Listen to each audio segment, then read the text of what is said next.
آج کیونکہ اکانومی میں بھی بات ہوئی اور عمران خان نے بھی بات کی، پر ایک اس کے اوپر بڑا ڈنائل سا ہے۔ اسحاق ڈار صاحب نے کہا کہ آپ جو کر رہے ہیں وہ ملک کے لیے ٹھیک نہیں ہے، جبکہ میں حفیظ پاشا صاحب کا دیکھ رہا تھا کہ ان کا یہ کہنا تھا کہ یہ جناب آپ نے اسحاق ڈارس کی اس پالیسی کی وجہ سے کہ 200 روپے کا جو انہوں نے کرنے کی کوشش کی، اس کی وجہ سے یہ اوپن مارکیٹ میں اور انٹر بینک مارکیٹ میں جو 10 سے 20 روپے کا فرق آ گیا ہے، اس کی وجہ سے ایک بہت بڑا ہمارا مسئلہ ہے کہ جو ریمیٹنسز آ رہے ہیں وہ بھی کم آ رہے ہیں اور ایکسچینج ریٹ بھی کنٹرول میں نہیں آ رہا۔ آپ کیا کہیں گے؟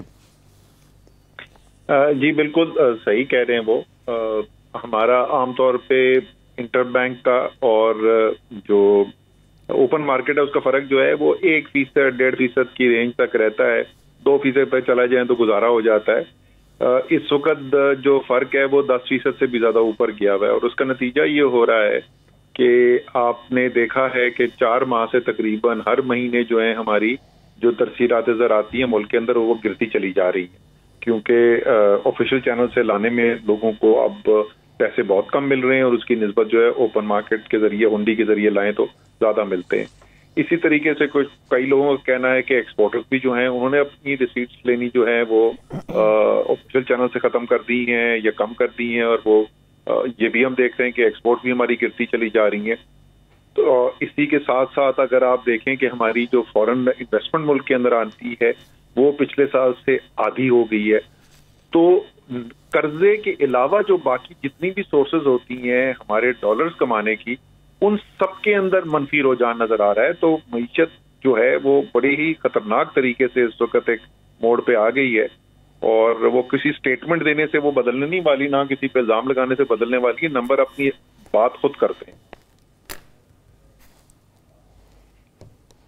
اسد، یہ بتائیں کہ آپ اوور آل سارا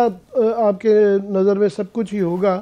تو پاکستان کو کتنا کس وقت جو ہے معیشت کو کتنا خطرہ ہے؟ یہ ہمارا نیشنل سیکورٹی کا کتنا ایک بڑا ہے مسئلہ؟ دیکھیں اس وقت جو صورتحال ہو گئی ہے، کیونکہ آپ کے پاس ریزروز خطرناک طریقے سے گرتے چلے جا رہے ہیں اور ادائیگیاں کرنے کے لیے آپ کے پاس پیسے نہیں ہیں، تو آپ معیشت کو آپ سمجھ لیں کہ سکیڑنے کی کوشش کر رہے ہیں کہ کسی طریقے سے میرا ڈالر ملک سے باہر نہ جائے۔ اس کو کرنے کے لیے آپ نے ایلسیاں کھولنی لوگوں کے لیے مشکل کر دی ہیں، یہاں تک کہ ضروری دوائیوں کے لیے جو خام مال ہوتا ہے اس کی ایلسی کھولنے میں بھی پرابلم ہو رہا ہے۔ پورٹ پہ آ کے آپ کی کھانے کی اشیاء پڑی ہوئی ہیں، وہ مال چھڑایا نہیں جا سکتا کیونکہ ڈالر پیمنٹ الاؤ نہیں ہو رہی ہے۔ اسی طریقے سے ہماری جو آن لائن جو ہے بڑا زبردست ایک پاکستان میں ٹرینڈ شروع ہوا ہوا تھا، ہمارے جو فری لانسرز ہیں وہ بڑا پیسہ کما رہے تھے، ہماری آئی ٹی ایکسپورٹس میں بڑی تیزی سے اضافہ ہوا 2 سال لگاتار، وہ بھی ساری اس وقت خطرے میں پڑ گئی ہیں، کیونکہ انٹرنیشنل کمپنیز جو ہیں وہ جب دیکھ رہی ہیں کہ پیمنٹس اوور ڈیو ہوتی چلی جا رہی ہیں تو وہ پاکستان سے وڈرا کر رہے ہیں۔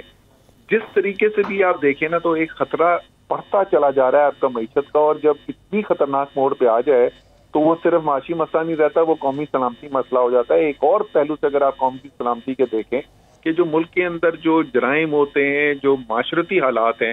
اب بزنس ریکارڈر کے وہ بہت سیریس ریسرچ کے رپورٹر ہیں، وہ کوئی سیاستدان نہیں ہے۔ آج ان کی آپ خبر پڑھیں 15 لاکھ لوگ بے روزگار ہو گئے صرف ٹیکسٹائل انڈسٹری سے۔ اب اتنا بڑا، اتنی مہنگائی، پاکستان کی تاریخ کی سب سے زیادہ مہنگائی، اور اس کے ساتھ اس طریقے کی بے روزگاری، تو آپ اس کا معاشرتی جو اثر ہوگا وہ بھی ایک نیشنل سیکورٹی تھریٹ ہے۔ جی اسد، یہ میں دیکھ رہا تھا اسحاق ڈار صاحب نے سنا ہے آج میٹنگ بلائی ہوئی تھی اور سب کو کہا کسٹم وسٹم کو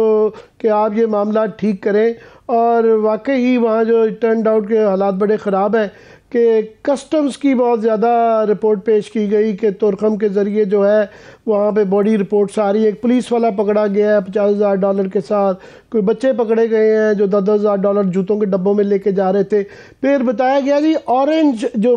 مالٹا یہاں سے جاتا ہے، کنو جاتا ہے، اس کے کریٹس میں کرنسی جا رہی ہے، اسی طرح ہی وہاں پہ آپ کا یوریا جا رہا ہے، اسی طرح ہی آپ کی گندم جا رہی ہے۔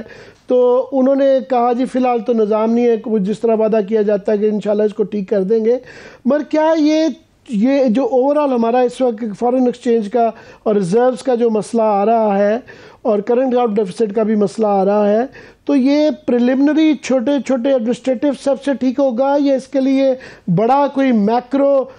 ہمیں فسکل میجرز کرنے ہوں گے؟ دیکھیں جو ظاہر ہے کہ سسٹینیبل جو چیز ہے وہ تو یہی ہے کہ بنیادی ریفارم کی جائے، اس کے اندر آپ کا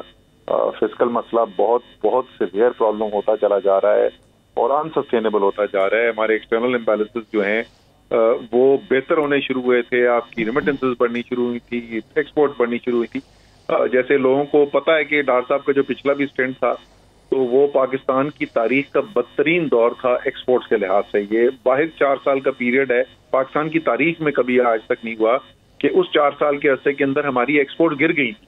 ورنہ یہ تو ہوتا ہے کہ ایکسپورٹ جس رفتار سے بڑھ رہی ہیں وہ کبھی تیز ہو جائے کبھی سلو ہو جائے، لیکن یہ ڈار صاحب کا واحد 4 سال کا عرصہ ہے پاکستان کی تاریخ میں جہاں پہ ایکسپورٹ ایکچولی کم ہو گئی تھی. اور وہی فینومنا دوبارہ رپیٹ ہونا شروع ہو گیا ہے. یہ پتہ نہیں کہاں سے معیشت سیکھ کے آئے ہیں، ان کے دماغ میں وہ گھس جاتا ہے کہ ڈالر کو میں کس طریقے سے مصنوعی طریقے سے کر دوں. اب یہ جو سارے ایڈمنسٹریٹو سٹیپس ہیں ان سے مارکیٹ کے اندر پینک بڑھ رہا ہے، اور جو کاروباری لوگ ہیں اگر آپ ان سے اس وقت بات کریں تو وہ تو بالکل اس وقت ایک پینک سچویشن میں آئے ہوئے ہیں. ان کو سمجھ میں نہیں آ رہی کہ ملک جا کدھر رہا ہے. لیکن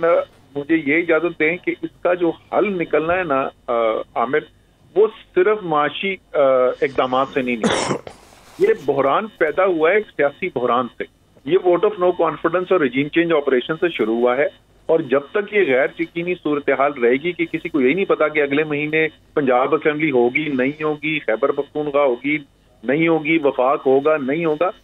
یہ معیشت آگے نہیں چل سکتی. جب اگر ہم اس ملک کو اس بحران سے نکالنا چاہتے ہیں، ایک نیا مینڈیٹ لے کے آئیں، ذمہ داری ہو، 5 سال آگے ان کے سامنے ہو، فیصلے کر سکیں، باہر سے جو ڈیل کر رہا ہے اس کو کانفیڈنس ہو کہ میں جس کے ساتھ بات کر رہا ہوں یہ ایکچولی اس پالیسی کو امپلیمنٹ کروا سکے گا. ویسے آپ نے بہت اچھا کیا کہ سیاست کی طرف آگے. میں بھی آپ سے پوچھنا چاہ رہا تھا کہ مجھے لگتا ہے کہ آپ لوگوں کا جو دعویٰ تھا یا اعلان کیا گیا تھا کہ دسمبر میں ہی اسمبلیاں تحلیل کر دی جائیں گی کے پی کی اور پنجاب کی، مجھے لگتا ہے کہ آپ لوگ اس سے پیچھے ہٹ رہے ہیں. کہ عمران خان صاحب کے حوالے سے جو خبریں آ رہی ہیں کہ انہوں نے کہا جی پرویز الہی صاحب کی اس بات میں بھی جان ہے کہ یہ نہ تحلیل کرنے کی بھی جو وجوہات ہیں وہ بھی سمجھ میں آتی ہیں. کیا آپ اس لیے کوئی نظر آتا ہے کہ ہونے کا دسمبر میں چانس تحلیل کا ہے یا یہ ڈیلے ہو گیا ہے؟ نہیں جی بالکل، ابھی تک تو یہی فیصلہ ہے کہ دسمبر کے اندر ہی تحلیل کرنی ہے، اور اس کے لیے جو تیاری کرنی تھی، جو اقدامات کرنے تھے اس پہ کام کیا جا رہا ہے. اور اس وقت تک تو کوئی چینج اس کا پلان کا ہے نہیں. خواہش بڑی شدید ہے لوگوں کی کہ ہم نہ کریں تحلیل، بلکہ میں اگر اس کو بولوں نا اصل مسئلہ تحلیل کا نہیں ہے. ان کو مسئلہ یہ ہے کہ اس کے بعد الیکشن ہوں گے، اور اس وقت اگر آپ دیکھیں کہ یہ عجیب و غریب جمہوریت کے چیمپئن ہیں جو ہر الیکشن سے بھاگ رہے ہیں، اور ان کے ساتھ الیکشن کمیشن جو ہے وہ الحمدللہ ایسی معاونت کرتا ہے کہ کراچی میں مقامی حکومت کا الیکشن ہونے جا رہا تھا، 36 گھنٹے باقی رہ گئے تھے. 3 دن سے میں گراؤنڈ پہ کیمپین کر رہا تھا. آخری جلسے میں پہنچا تو پتہ چلا جی الیکشن پوسٹ پون ہو گئے کیونکہ کراچی میں بارشیں بہت زیادہ ہیں. یہ کیڑی بات ہے، ہم وہاں پہ سڑک پہ کھڑے ہوئے کیمپین کریں. تو اس لیے